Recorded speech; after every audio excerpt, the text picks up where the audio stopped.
This is a quick start video for the Hobie Mirage Compass and also the Compass Duo. The boats are very similar. So we'll talk about installing the seat backs, installing the MirageDrive, adjusting the MirageDrives, installing your rudder, and just a few other quick tips to help you the first time or first few times out on the water. The boat has an owner's manual with quite a bit more information in it, so if you have any other questions, refer to that. I'm gonna go ahead and assume that most of you purchased from retailers that probably unwrapped the boats for you and maybe even did most of the setup. But if not, I'll put some footage in there of opening the boat from the packaging. It's not hard, there's nothing too bad about it. One tip, if you're using a knife, a utility knife, I would recommend putting it down and using the blade to cut out and away. Cut your tape away, don't cut down into the boat. There is bungees and soft materials that you could hit. Other than that, it's real simple.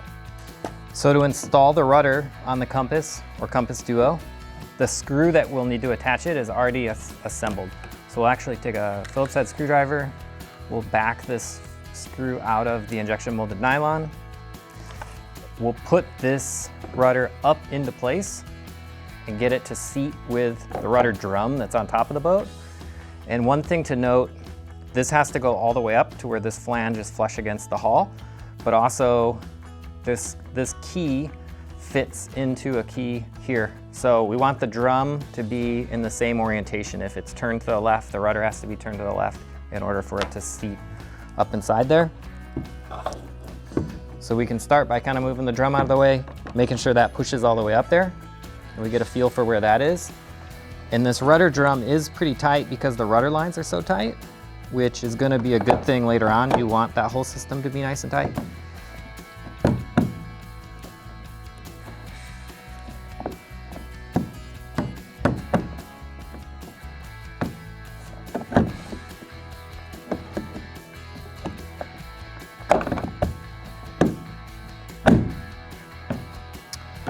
So once that's connected, the same screw now from above. And I recommend no power tools here. This hand screwdriver, just one screw, and that'll give us a good gauge just to snug it up. We don't need it to be too tight. And then we can even go forward and test that we did everything right. It should move nice and smooth. That's left to right, and then our up control brings it up and drops it back down. That's it, we're all set. Now that it's on, we can take these instructions off. A few other things to note while we're here. This is our wear skeg on the bottom of the hull. So if you ever did start wearing through that, that's a replaceable part. This is the drain plug. Should come pretty tight, but you just want that snugged up. There's an O-ring on there to keep it nice and snug. And then right here is your serial number. Moving on to the seat back. The front of the seat here, there's a kickstand. I'm gonna put that down. And this back bar, I'm gonna install into these two little black sockets. So we kind of line it up left to right, put my hand on the bar and push down. It'll pop in on both sides, and then there's two little bungees. And we'll stretch those over as a little extra security just to make sure it stays in there. And you'll notice the seat back straps, there are little loops here on the seat. We'll install it there when we want to use the seat out of the hull as a standalone beach chair. But for when we're using it in the kayak, we're going to install these to the side of the boat right here. So we'll attach those into the strap. Attach. The side straps are going to adjust how much you lean back. And there are adjustments down here that tension both this lumbar and the bottom cushion. So you can adjust that as well. And then there's a handy little pocket here with even a little gear clip to keep items close at hand. This is your MirageDrive 180 with kick-up fins. So I'll chat a few things about the adjustment and just things in general to note about the drive.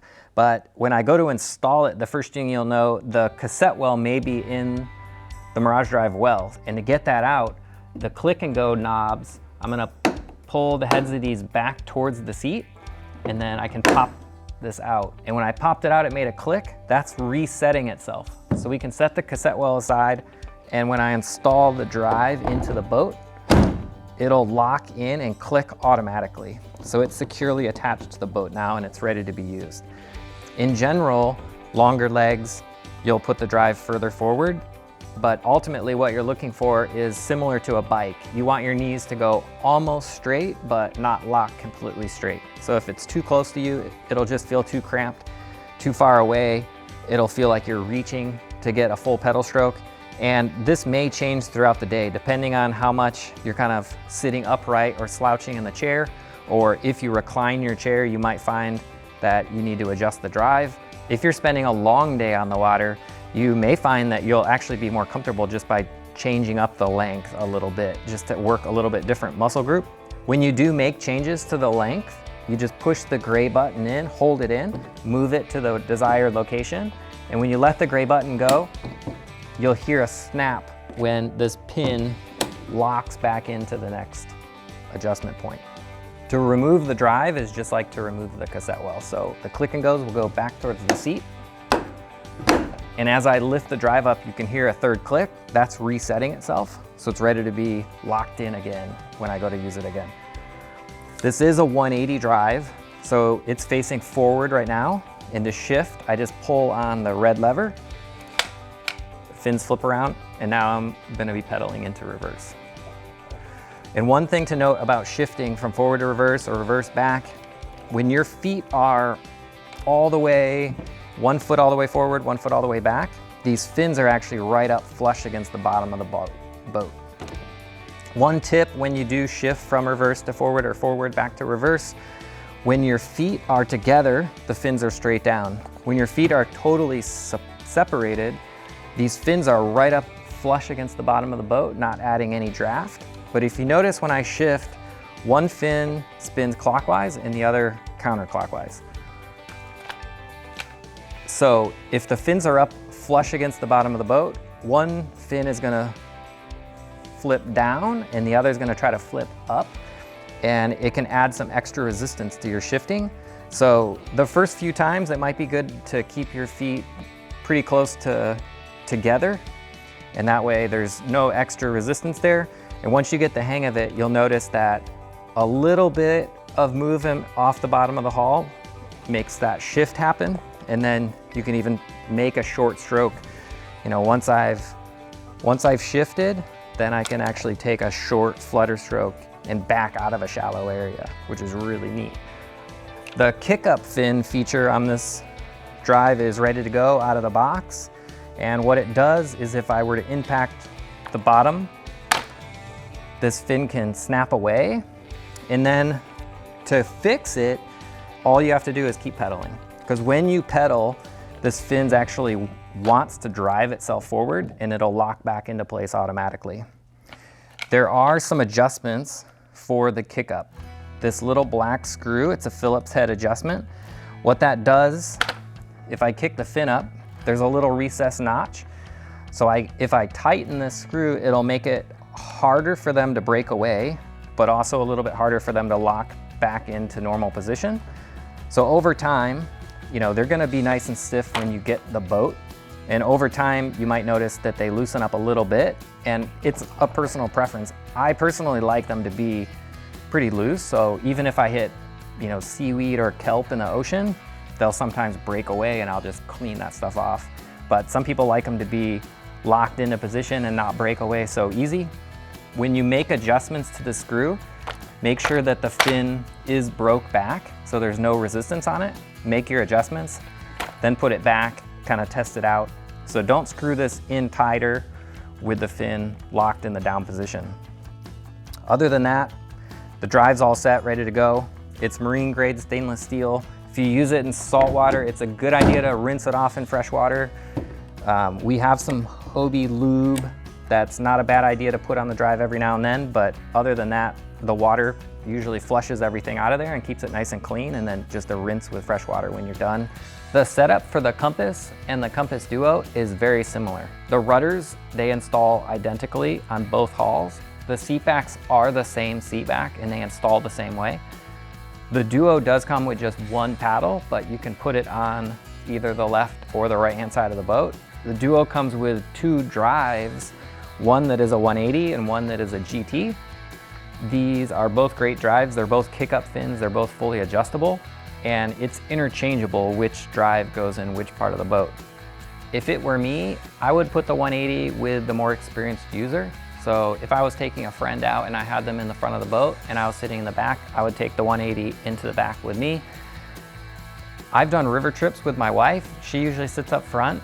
Honestly, I would probably give her the 180. She has a better vantage point from the front and I would kind of have her in charge of navigating, but ultimately you can choose either drive and either drive well. With the drive installed there, you'll notice this other small bungee that comes off the hatch. That's a handy place to store your shifters, just a little lower and out of the way. This bungee with the hanger that comes off the seat is a handy tool for locking the fins where your fins are up flush against the bottom of the boat and not creating any extra draft. This is the two-piece paddle that comes with the compass. So you put the two ends together. Right in the middle there, when the B button pops in, that's a neutral paddling position, or you can feather it either way. And then you can attach it to the boat with the bungee right here. Stretch the bungee over the paddle and back around that little hook. Last few items, this is your owner's packet. It includes the owner's manual as well as the warranty registration card for your boat. This is 2 extra little set screws for the kick-up fins for the MirageDrive. And then this packet is for if you install a fish finder on your boat. So all the waterproof connections to go through the hull, and when you mount the transducer in the transducer cavity that this hull features, it has the small parts for holding the transducer into place. Last thing to note is parts and accessories. Hobie has a massive catalog of accessories that fit on either hull. They also have every little replacement part. So if years down the line some little piece goes missing, you can come back and you can find it for your boat. A few of my favorite accessories: Hobie's plug-in cart. It plugs into the hull and it makes transport very easy. It's kind of like a wheelbarrow. You just carries most of the way to the hull and you grab the bow and walk it down to the beach or up the trail or back to the car. We have different wheels depending on the surface that you're gonna roll the boat on, or how far you're gonna go, or how many other items you're gonna stack on your boat, how easy you wanna make it. We have a whole suite of tie-down accessories, rack pads for roof racking the boat. We have a line of covers to cover the boat. If you're keeping it at the end of the dock, you can just cover it up, keep the hull looking nice and shiny for years to come. That's it for the quick start video and the setup of your kayak. If you have any other questions or concerns, anything comes up, you can reach out to your local distributor, retailer, or you can go to Hobie.com. There's a support section and go to the Mirage Compass or the Compass Duo.